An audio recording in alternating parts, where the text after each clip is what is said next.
Picture a haunted house, not your average one though. A resident ghost lives here, but rent? Nope, not a penny. Perhaps it's a budget issue, who knows. This ghost though, it's a laugh riot. Ghostly freakouts, pranks gone wrong, blurry selfies sparking debates about smudges versus specters. Ever seen a ghost attempt the spooky dance? Looks more like a floating limb interpretative dance. And let's not forget the ghostly choir, sounding more like a haunted karaoke night than anything else. This ghost, it's the neighborhood's friendly haunt, offering burritos and Kool-Aid. And when the Ghostbusters are called, surprise, it's just a spooky talent show practice. Who knew haunts could be so spooktacularly funny? Even specters deserve a good chuckle now and then. Deep in a haunted mansion, a ghostly figure lurks. But hold on, this is no ordinary phantom. This ghost is afraid of its own reflection. Each haunting attempt results in spooky boos as it scares itself with its own eerie noises. Picture a ghost trying peekaboo scares and ending up a floating burrito tangled in its own sheet. Imagine taking a selfie with the specter only to get a fuzzy blanket shot. It attempts to sound spooky but resembles a squeaky door or melancholic mouse. Friends call Ghostbusters, only to find the ghost hosting a spooky tea party. It tries a haunting dance but spins in circles, creating circular confusion. When friends communicate, they find the ghost seeking a ghost whisperer, mentor. It's a spirited haunt with a funny bone. Picture it, deep in haunted woods there's a legend of a scarecrow. But not just any scarecrow, this one is the star of a comedy of errors. Each time it intends to scare, it trips over its pole, causing a haywire scene. It tries to chase folks, but ends up a dancing haystack, tangled in its own strings. Selfies with it? More like a grainy group photo than a spooky encounter. This scarecrow isn't your typical ghoul. No, it sounds like a barnyard orchestra gone wrong. Crows think it's a party host, and its dance moves. More moonwalk than Monster Mash. In the end, the scarecrow needed a makeover for the Scarecrow fashion show. Who knew a scarecrow could sow so much laughter? Even the spookiest tales can turn into corny comedies. In an eerie forest, a legend tells of a haunted doll. Yet this doll, rather than chilling, is the ghost of clumsiness incarnate. Imagine it. A doll-tastrophe stumbling over its own petite feet. It plays hide and shriek, but ends up more ghost in a box than hidden. Picture a blurry potato selfie, a whistling teapot scare sound, a spooky tea party.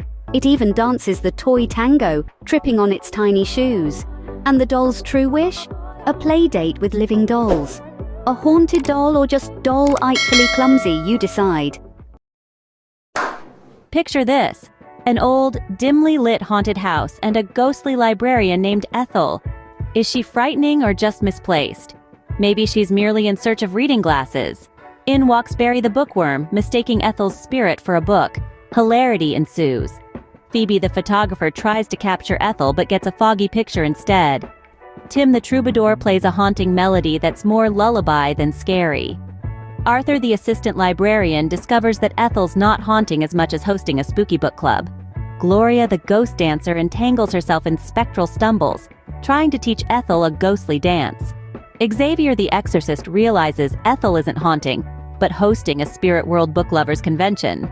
It appears even spectral tales can use humor. Now, what's your hauntingly funny story? In an eerie cemetery, a whispered legend tells of a haunting specter. Was it lost? Ghastly? No, it was a master of specter shenanigans, tripping over its spectral robe for ghoulish giggles. Its spooky pranks were less haunting and more hide-and-seek with tombstones. Ever tried an ethereal selfie? You'll get a blurry cloud. And those graveyard groans, more whistling wind than wailing ghost.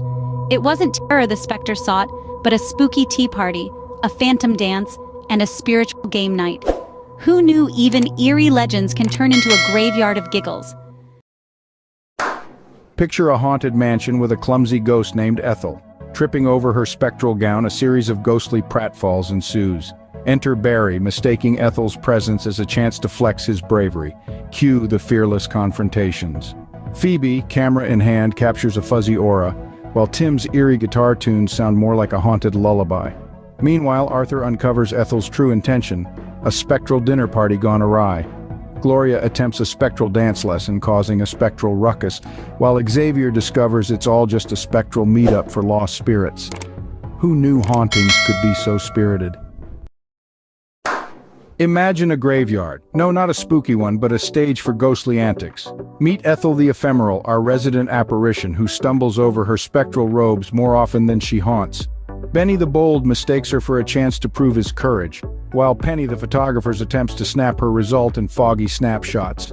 Tim the Troubadour's tunes sound more like a haunted serenade, and Alice the Adventurer finds out Ethel simply wanted a spectral tea party. Grace the Ghost Dancer's lessons result in a spectral dance-off, and Xavier the Exorcist discovers a ghostly social gathering. Who knew graveyards could be this lively? Hauntingly hilarious, isn't it? Imagine a moonlit forest, a campfire, and a tale of Ethel the Ephemeral, whose hauntings are more clumsy stumbles than spooky scares. Then there's Benny the Bold, mistaking ethereal presence for a challenge. Picture Penny the Photographer, capturing not a ghost but a foggy blur. Hear Tim the Troubadour's haunted lullabies, Alice the Adventurer's discovery of a spectral banquet gone awry, Grace the Ghost Dancer's spectral shimmies, and Xavier the Exorcist's realization of a spooky social gathering. Who knew hauntings could be this hilarious?